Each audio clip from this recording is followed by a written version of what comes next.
Before sunrise breaks across medieval England, a skilled hand reaches into the darkness of the mews, where a young goshawk waits with eyes like burning amber. This isn't your typical pet story. This is about forging a partnership between human and predator that could mean the difference between a full belly and an empty table in 1400.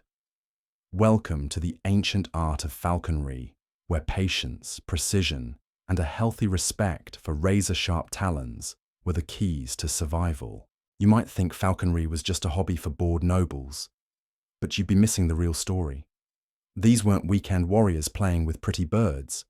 Falconers were the GPS systems of their time, the hunters who could read wind patterns like we read street signs, and the craftsmen who turned wild killing machines into trusted hunting partners. The relationship between a falconer and his hawk was more complex than most human friendships, built on respect, routine, and the understanding that one wrong move could send weeks of training literally flying out the window.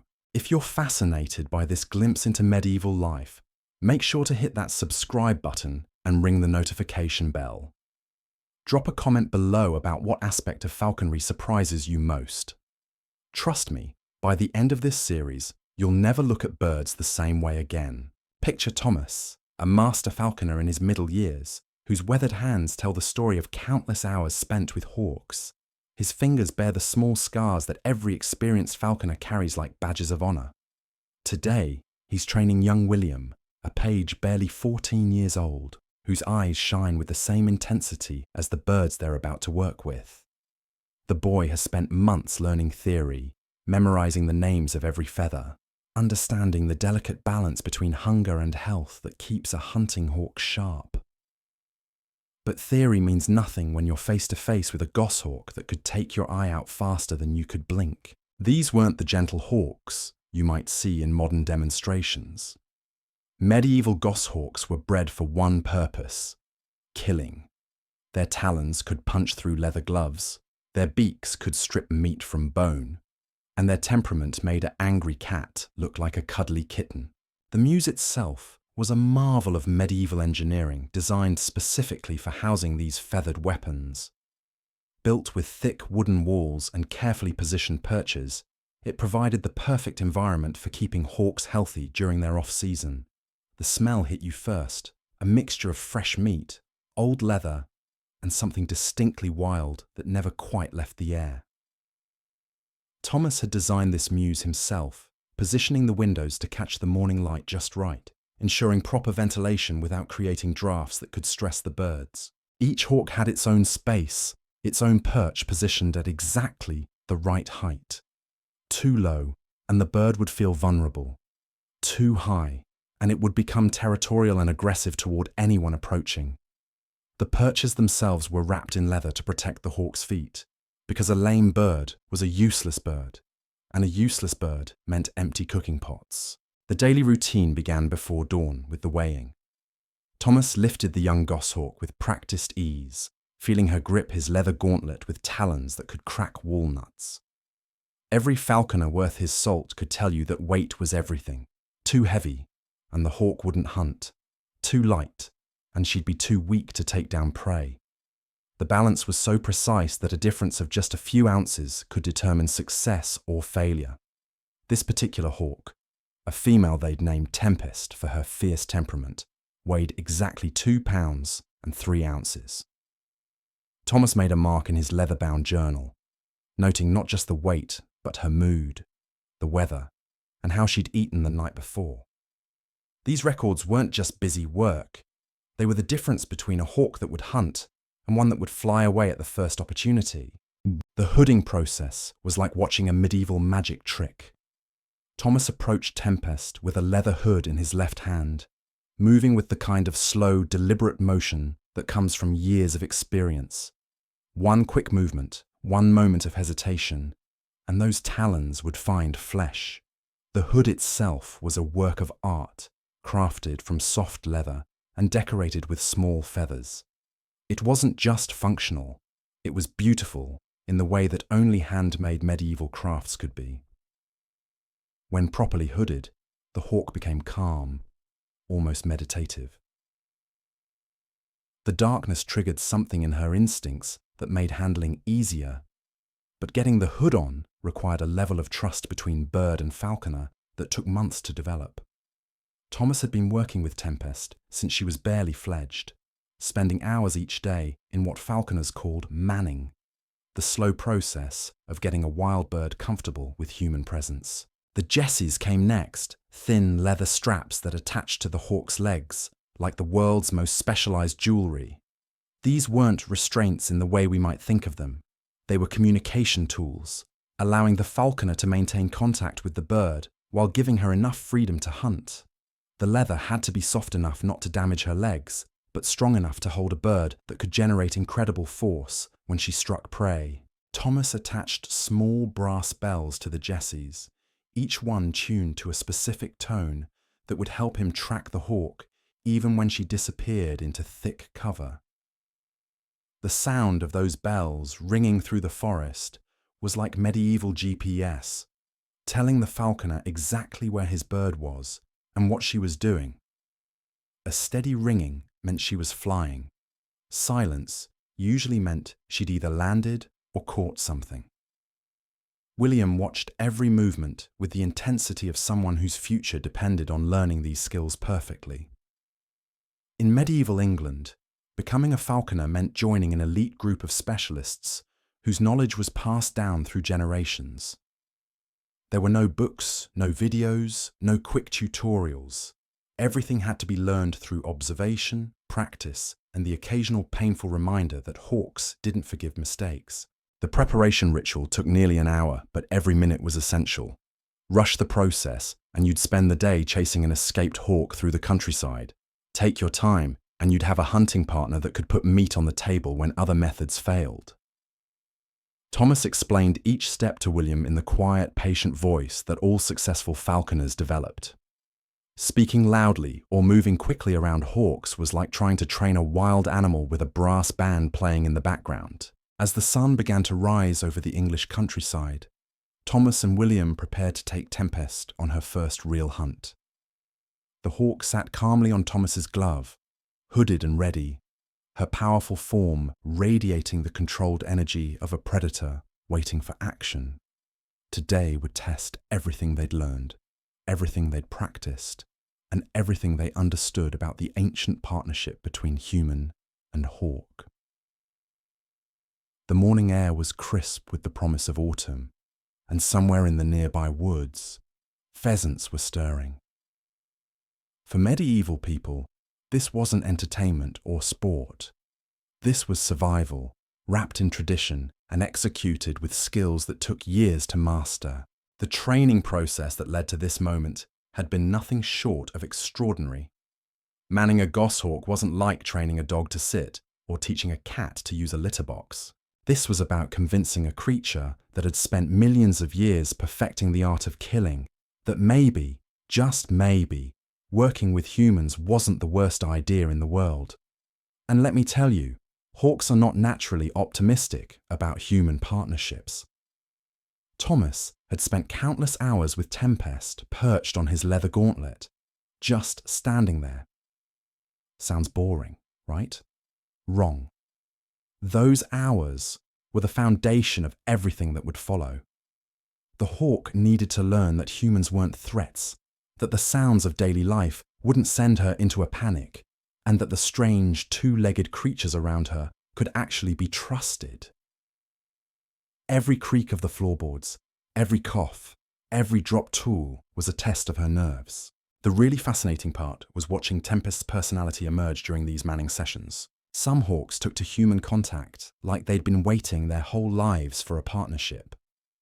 Others acted like every moment spent with humans was a personal insult to their dignity. Tempest fell somewhere in the middle, which Thomas considered a good sign. Too eager, and she might not maintain her hunting edge.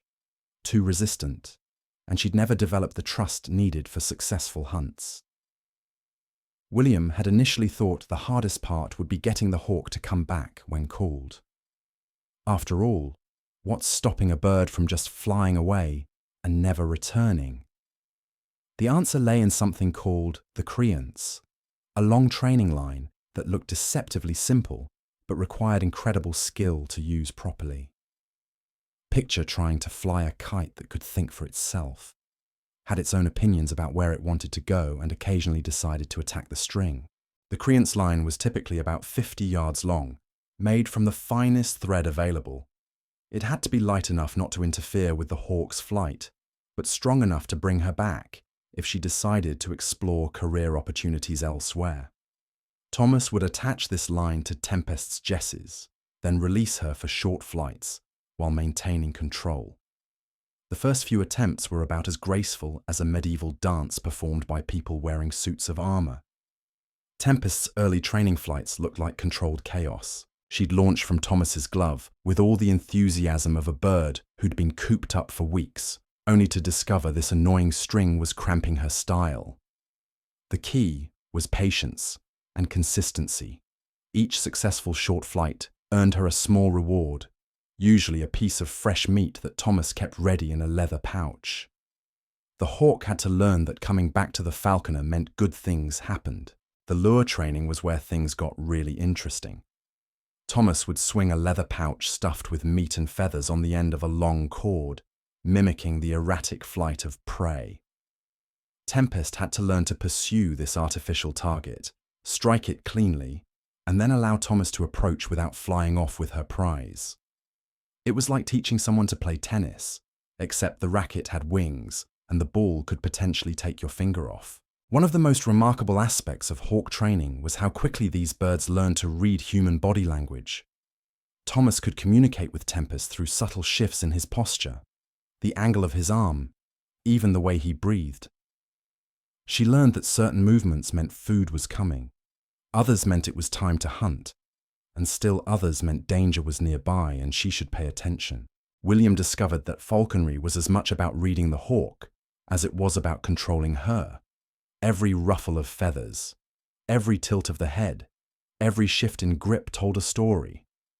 A hawk that was too eager might be too thin and weak for hunting. One that seemed sluggish might be carrying too much weight, or possibly coming down with an illness that could end her hunting career permanently.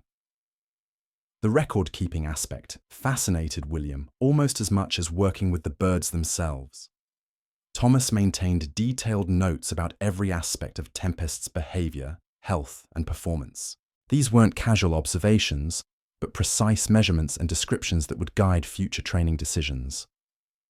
Medieval falconers were essentially running controlled scientific experiments decades before anyone had even heard the term. Weather played a crucial role in every aspect of falconry training. Wind conditions affected how the hawk flew, how well she could hear the bells, and how successfully she could strike prey. Rain made the leather equipment slippery and dangerous. Too much sun could overheat a hooded bird. Thomas taught William to read the sky like a book, understanding that successful falconry meant working with nature rather than against it. The relationship between falconer and hawk wasn't just professional, it was deeply personal. Thomas could tell when Tempest was having a good day or a bad one just by the way she gripped his glove. He knew her moods, her preferences, even her sense of humor. Yes, hawks have personalities and quirks just like any other intelligent creature, though their idea of a practical joke usually involved someone bleeding. As autumn progressed and Tempest's training intensified, the real test approached, her first actual hunt. All the manning, all the creance work, all the lure training had been preparation for this moment when she would have to perform the job she was born to do. The success or failure of months of careful work would be decided in a few crucial seconds when prey broke cover and Tempest had to choose between her hunting instincts and her training. The anticipation was killing William.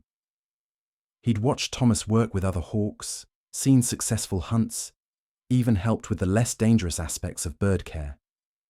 But this was different. This was his first real involvement in taking a wild bird through the complete training process, and the pressure was enormous.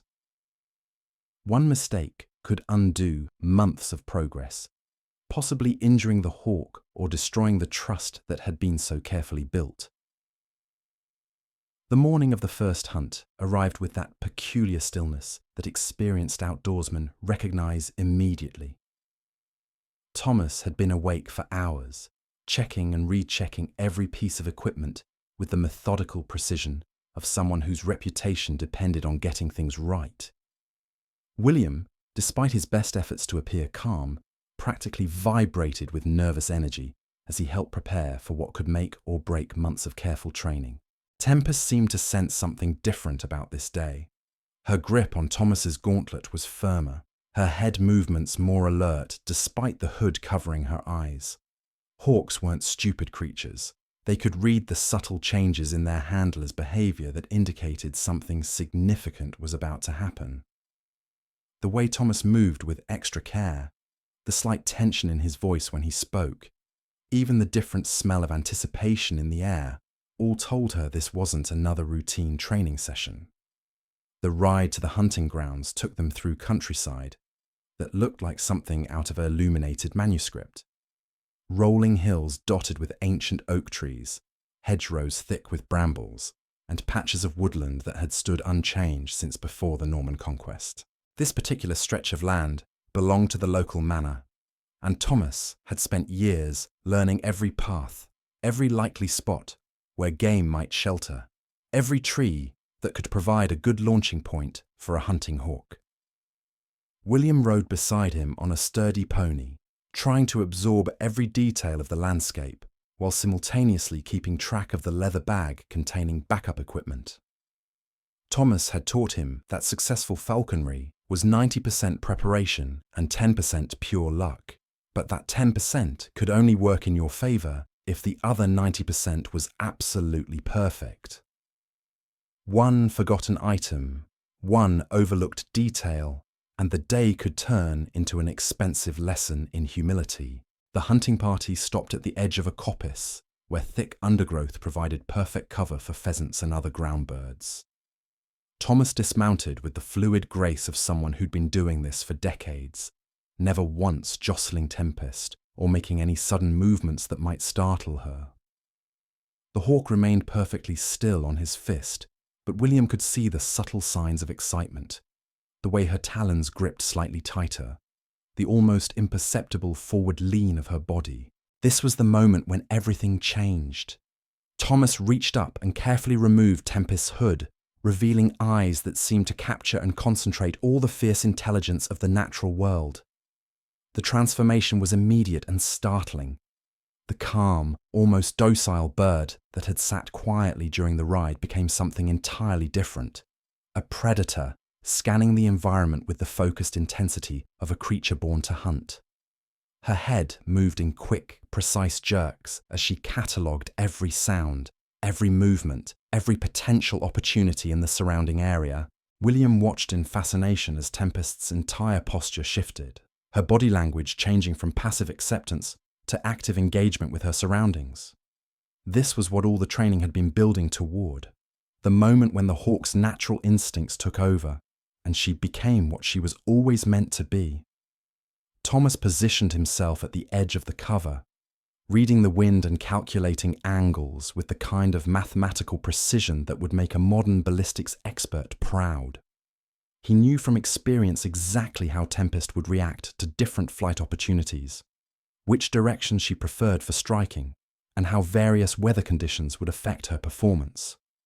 Every successful falconer developed this almost supernatural ability to predict their bird's behavior. The wait was excruciating. William found himself holding his breath as Thomas stood motionless, hawk on fist, eyes scanning the undergrowth for any sign of movement.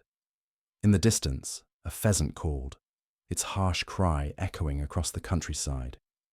Tempest's head snapped toward the sound with predatory focus, and Thomas felt the subtle shift in her weight that told him she was ready. When the moment came, it happened faster than William could fully process. A cock pheasant broke cover about 30 yards away, its wings beating frantically as it tried to gain altitude and escape to the safety of the next patch of woodland. Thomas's response was instantaneous. His arm came up in a smooth, practiced motion, and Tempest launched from his fist like a feathered missile. The The flight was absolutely beautiful and terrifying at the same time. Tempest's wings beat with mechanical precision as she closed the distance to her prey, her entire body focused on the single task of intercepting the fleeing pheasant. William had seen hawks fly during training, but this was different. This was a predator operating at the peak of her capabilities, every movement calculated for maximum efficiency and deadly effect. The strike, when it came, was both brutal and elegant. Tempest hit the pheasant with the force of a small projectile, her talons locking onto her prey with the kind of grip that could crush bones. The two birds tumbled toward the ground in a controlled fall that ended with Tempest mantling over her kill, wings spread wide in the classic posture of a successful raptor protecting her prize. Thomas was already running toward the spot where they'd landed, William close behind him, both men moving with the urgent speed that successful falconry demanded. The next few minutes would be crucial. Tempest needed to be rewarded for her success, but she also needed to learn that the kill belonged to her human partners. Getting this balance wrong could undo months of trust building in a matter of seconds. The sight that greeted them was impressive and slightly unsettling. Tempest sat over the dead pheasant like a feathered warrior, her eyes bright with the satisfaction of a successful hunt. Her grip on the bird was absolute, and William could see the incredible power in those talons that had ended the pheasant's life in seconds. This was nature at its most efficient and uncompromising.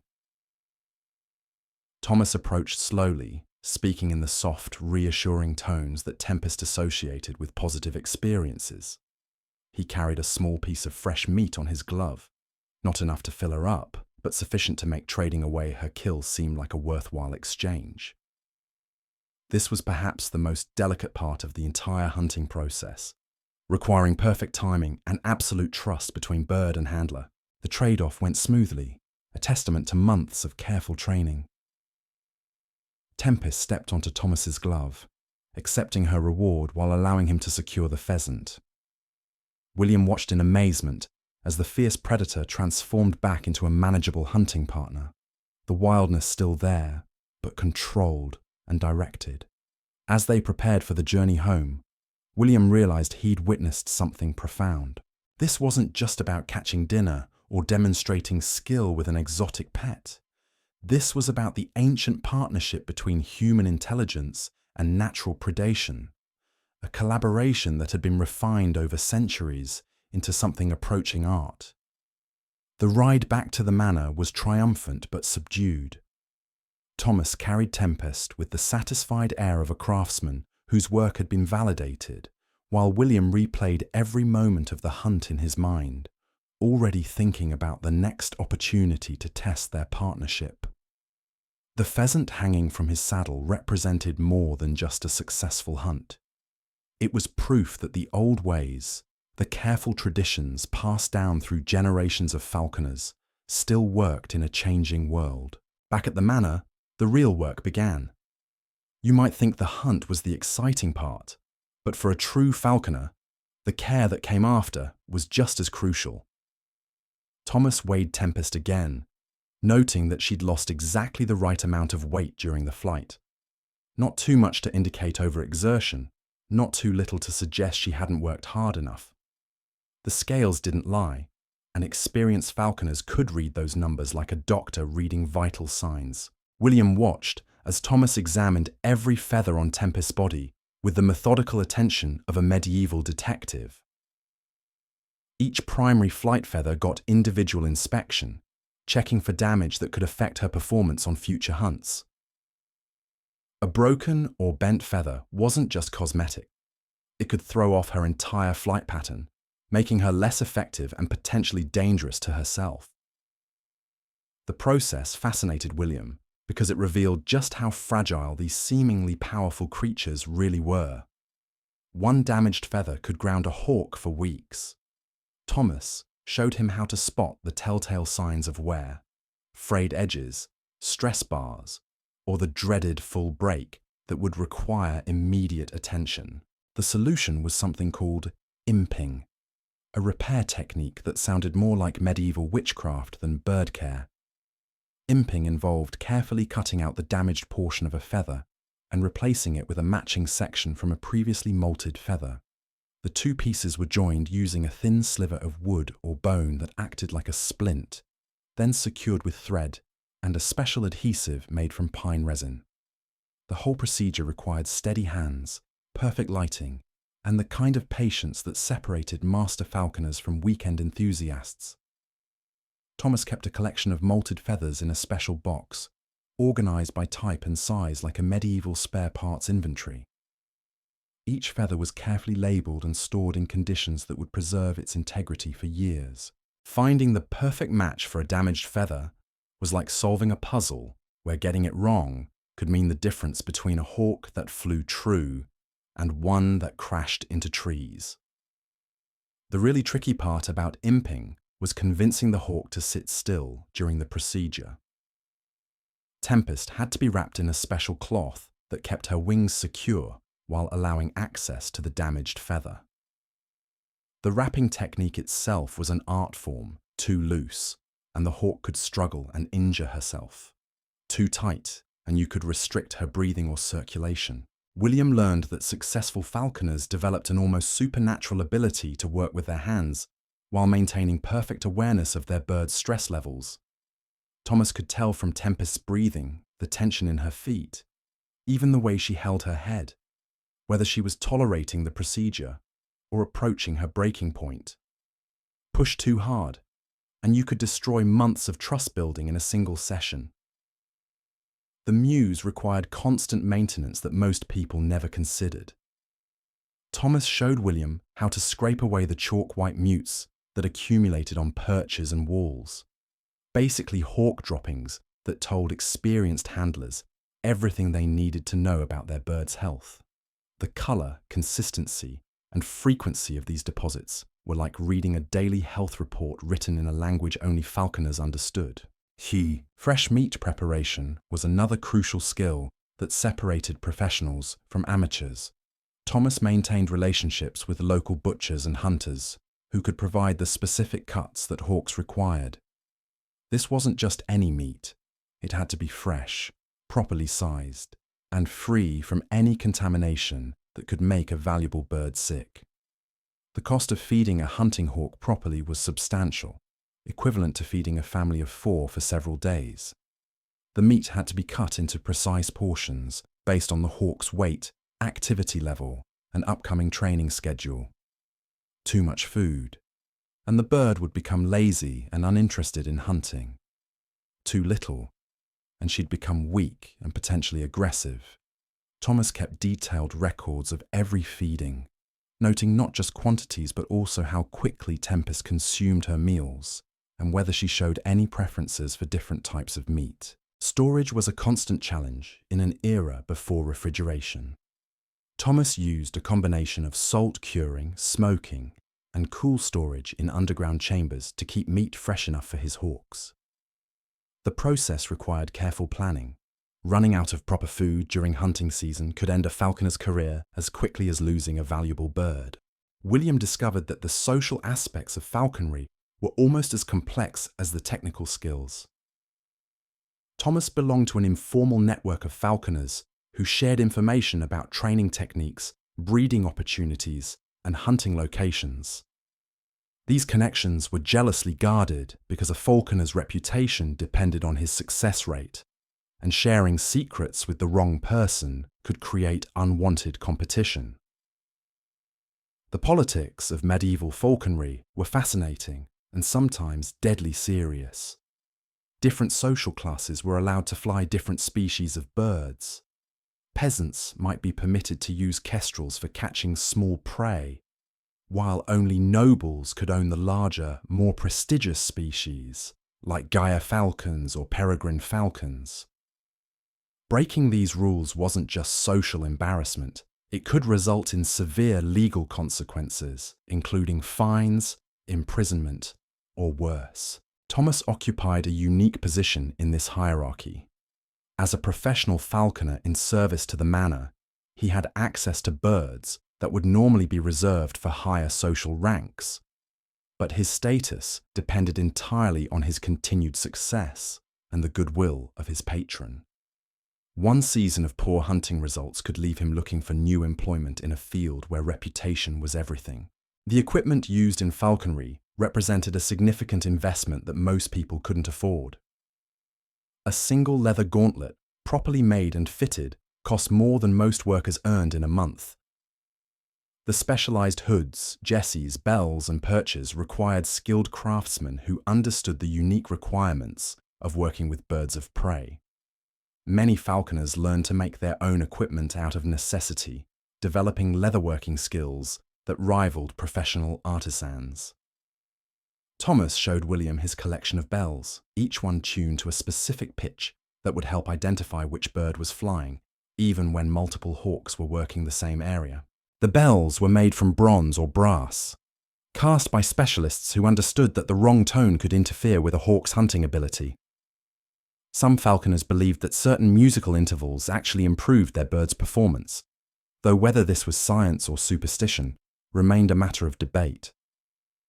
Back in the mews, as evening shadows lengthened across the manor grounds, Thomas made his final entries in the leather-bound journal that would guide tomorrow's decisions. William watched the master falconer's weathered hands record the day's success with the same meticulous care he'd shown during every aspect of their partnership with Tempest. The weight, the flight quality, the strike, the trade-off, every detail mattered because tomorrow would bring new challenges, new opportunities, and new lessons in the ancient dance between human patience and wild precision. The young page had learned something profound during his first real hunt. Falconry wasn't about dominating nature or showing off with an exotic pet. It was about earning the respect of a creature that could choose to stay or fly away at any moment, about understanding that true partnership required giving up control to gain cooperation. The pheasant that would grace tomorrow's table represented far more than a successful hunt. It was proof that the old ways still worked, that careful observation and patient training could bridge the gap between human ambition and natural instinct. As Thomas settled Tempest on her perch for the night, offering her a final morsel of fresh meat, William understood why men dedicated their lives to this demanding craft. Every successful flight was a small miracle, every returned hawk a testament to skills passed down through generations of masters who understood that working with nature's perfect predators required becoming something more than merely human. In an age where survival often depended on reading the wind, understanding animal behavior, and maintaining equipment with your own hands, falconers stood apart as masters of all these arts. The bells on Tempest's jesses rang softly as she settled into her evening routine, a sound that would haunt William's dreams and call him back to the mews before dawn broke again over medieval England. Tomorrow would bring new lessons, new challenges, and new opportunities to test the partnership they'd spent months building. But tonight, in the quiet satisfaction of a job well done, both master and apprentice knew they'd witnessed something timeless, the moment when patience, skill, and respect transformed a wild hunter into a willing partner in humanity's endless quest for survival.